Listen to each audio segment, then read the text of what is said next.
Today I got a rather strange request, and the request was from one of the members in my group. She's a female. I will not take her name. Young girl. And she asked me this question. And I admire and respect her because she really wants to improve. Okay, so what was her question?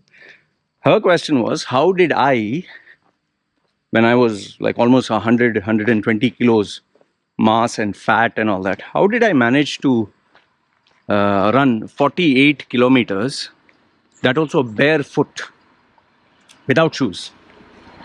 48 kilometers. If you check my old videos, I don't know which one it is. I don't know whether I put it on Facebook or YouTube also. But I have a Facebook. Facebook was live. I put a live video where I ran 48 kilometers. Okay. I would put on, off, on, off, on, off. 48 kilometers. It was not a joke. Barefoot. What makes this shocking is a year ago, not a year, a few months before that, I was hardly able to walk because of multiple injuries. Both my knees were busted. My lower back was injured.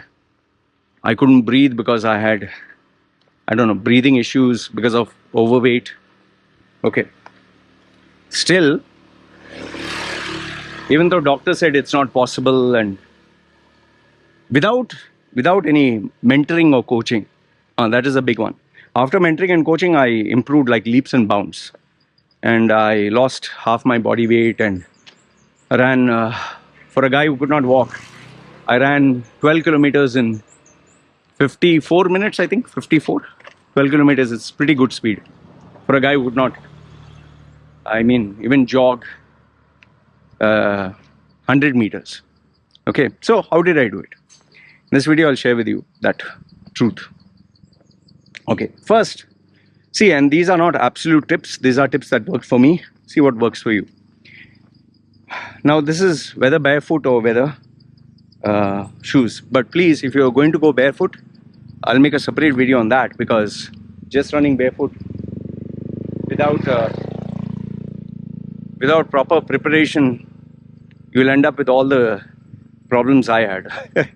So please wear shoes. Okay. Now, I'm not going to get into what type of shoes, what type of socks, what type of outfit. That is also another video. That I understood only after getting an Olympic coach. So let's say normal shoes, which should fit you properly, socks, normal exercise outfit. Okay? Don't wear a sweater and all that. Proper outfit, which is meant for running. Okay, so now, assuming that you drank water, you know how to pre-workout, you know what to take. I don't want to get so many things. Let's just focus on the running. Okay, now running. Now, let's say you're going to run and you're doing it for the first time. Obviously, if you do it for the first time, you run 50 meters, not run as sprint. You jog 50 meters, you'll be Why? Because your body is not used to it, your muscles are not used to it, you're not used to it.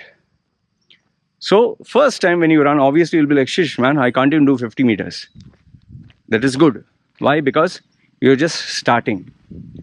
So, the first day, what I would suggest is day one, see how much you can do. Slowly. Don't push yourself like extreme, like do or die, no. Say from here to there. Okay, I'm giving you an example. Okay, you ran. Okay, going jogging. And go at the jogging that you're doing. You need to go like this. See, I'm talking to you, right? I'm talking to you. I'm breathing also.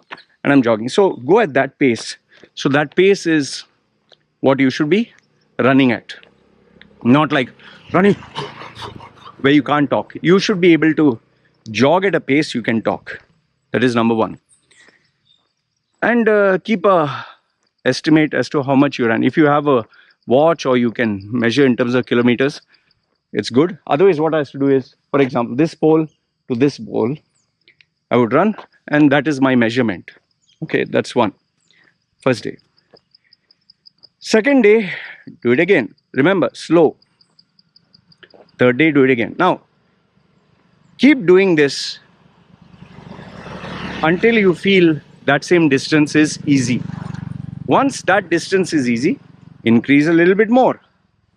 Okay? When that distance is easy, increase a little bit more. Now, that is how you keep moving, slow, step by step. Now, you'll be like, Loy, that's no rocket science. Every day I'll do a little bit more. But now, here comes the problem. After you keep doing this little bit more and little bit more, there will come a time where you'll just not be able to. You run, then, can't do it. Now, these are some other techniques to help you break through that ceiling. Let's say you ran at this speed 5 and you got tired after 1 kilometer. Now, what you need to do is break down that 1 kilometer into 4 parts. Okay? Say 250, 250, 250, 250. The first 250 is slow, second 250 fast, third 250 slow, fourth 250 fast. So you divide it that way. Now remember, I told you your speed will be 5. So now what you do is lower your speed, okay, to say 3, then go to 6, then go down to 3, then go to 6. Next time you can go to 3, 7, 3, 7. Sometimes you can play around with 3, 7, 2, 7. You understood how the speed should go? Okay. Once and one day do the normal pace, one day do the up and down pace. Then, that is another technique. The third technique is without keeping the distance, go fast. When you're tired, stop. Walk. Breathe deep. Once you're ready again sprint a little bit until you can, then stop. Then breathe. Keep walking. Keep walking. Never stop. Huh? Again, do the sprint. But always remember to warm up. Okay, you finish that. Then you can also creatively do this way. One day, long distance but slow. Second day, medium distance at medium speed. And third day is very short but intense, running session. Warm-up should be proper. And then fourth day, take a rest. Okay? So it's like 3 day on, 1 day off, 3 day on, 1 day off. Okay? Now, once after you reach all this and you're still at a level you can't seem to break through, that is where you need to start focusing on flexibility and core strength and maybe CrossFit with other exercises. Flexibility itself is the most important thing, which you should do before and after the exercise. Touching your toes, stretching, all the simple exercises you can see online. Okay. Now, let's say you do that and you're running and still you reach a ceiling, then dedicate 1 full day only for stretching. That 1 full day, with that day of stretching, you'll do, let's say, push-ups, squats, you'll do a little bit of weight training. So that strengthens your muscles. And don't do super heavy. Do high repetitions with no rest. Like full body, it's called circuit training. You train your calves, then you train your legs, then you train your abs, then you train your back, you train your upper back, then you train your chest, then your shoulders, then your arms, forearms, then your neck.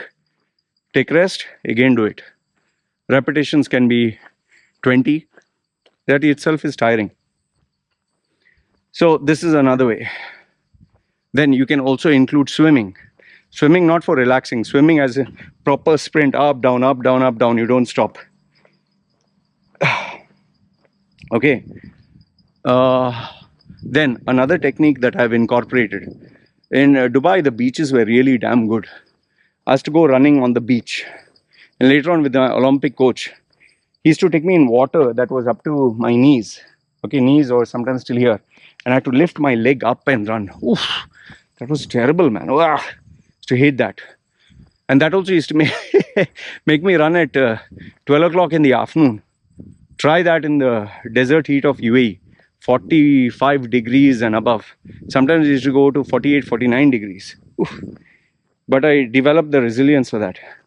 Sometimes he used to make me run up the stairs, up and down the stairs. Oh, sometimes one step, sometimes two steps, sometimes three steps. That is another technique.